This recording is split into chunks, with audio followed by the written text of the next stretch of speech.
Good day, internet people! We've got some cards in the post. It's what they call in the PokeTubing community a BCBM. I've never seen that phrase being used in Vanguard circles before, but you know, Vanguard circles. Draw the trio, breaking new ground since just now. Exactly.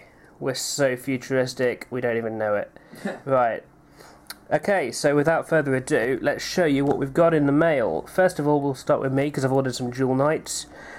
Incidentally, we got these off cardfightsingles.co.uk, not to be confused with our erstwhile sponsors, who also do singles, who are awesome, so you should totally check out Tabletop Tyrant. Anyway, yeah, without further ado, I got this, which is the starter for Dual Knights, Desire Dual Knight Heloise. Pretty nice. It's an 8k booster if you've got 3 or more other Dual Knight rearguards, and it doesn't go into the soul or anything, it just stays on the field, which is pretty cool.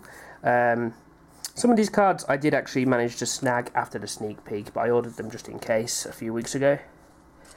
Grabbed 2 of these draw triggers, the Dual Knight Sacred Unicorn, basically just to replace some of the non-Dual Knight ones that are in my deck.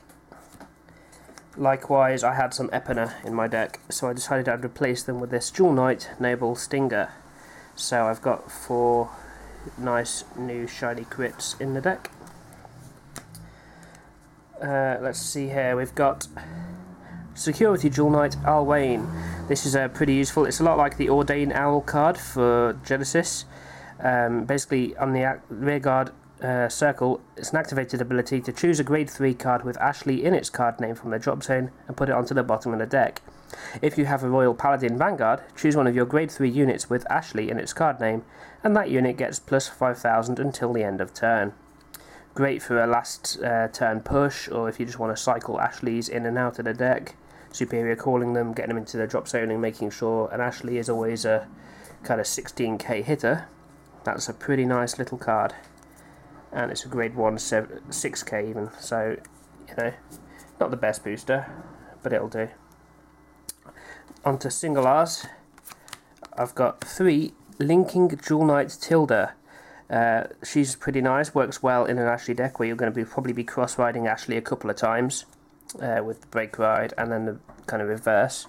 It's Counterblast 1. When your grade 3 unit with Dual Knight and its card name is placed on the Vanguard circle, you may pay the cost. If you do, search your deck for up to 1 grade 1 or less Royal Paladin, doesn't have to be a Dual Knight specifically, call it to the rearguard and shuffle your deck. So if you've got a couple of Ashleys on the field, you might even say, oh, I know, I'll get a Toy Poogle out, get a 9k booster. Why not? I don't actually run Toy Poogle in my deck at the moment, but that's a possibility.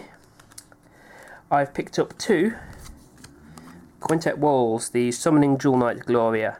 Only 2, because it's just going to be like a trial and error experiment thingy. But she's a very cute little card, as you can no doubt tell. Very nice indeed. And if you're not familiar with the Quintet Wall, it's similar to a Perfect Guard, but you counterblast 1 when it's placed, and you basically call the top 5 cards of your deck into the Guardian Circle, whatever they are. So even if it's a grade 3, it's in there and it's attempting to guard. It's a gamble. But then if you're down to 1 card in hand and it's one of these, there's a potential for it to just about save your skin. Plus, the advantage is, if you happen to cycle an Ashley into the Guardian Circle, there you go, you've boosted one of your other Ashleys pretty much straight off the bat. So it does have, you know, some benefits as well as the negative side. Don't use it if you're likely to deck out. Double R, there's only this one I ordered. These 3 pieces of Banding Dual Knight Miranda. Now she's a 9k grade 2. When you have an Ashley Vanguard and she attacks, she gets plus 2k, so she's an 11, which is pretty nice. And she's got another auto ability. When she hits a Vanguard, if you have a Vanguard with Ashley in its card name, choose one of your Royal Paladins, that unit gets plus 3k until the end of turn. So your opponent really doesn't want to let this hit, but if they're on an 11k Vanguard, they're having to throw down a nice bit of shield even for that. And you can probably hear my stomach rumbling in the background, because it's early morning and I haven't had any breakfast yet. Onto my boss card. I got 3 of these. Broken Dual Knight Ashley Reverse. Broken Heart Dual Knight Ashley Reverse even.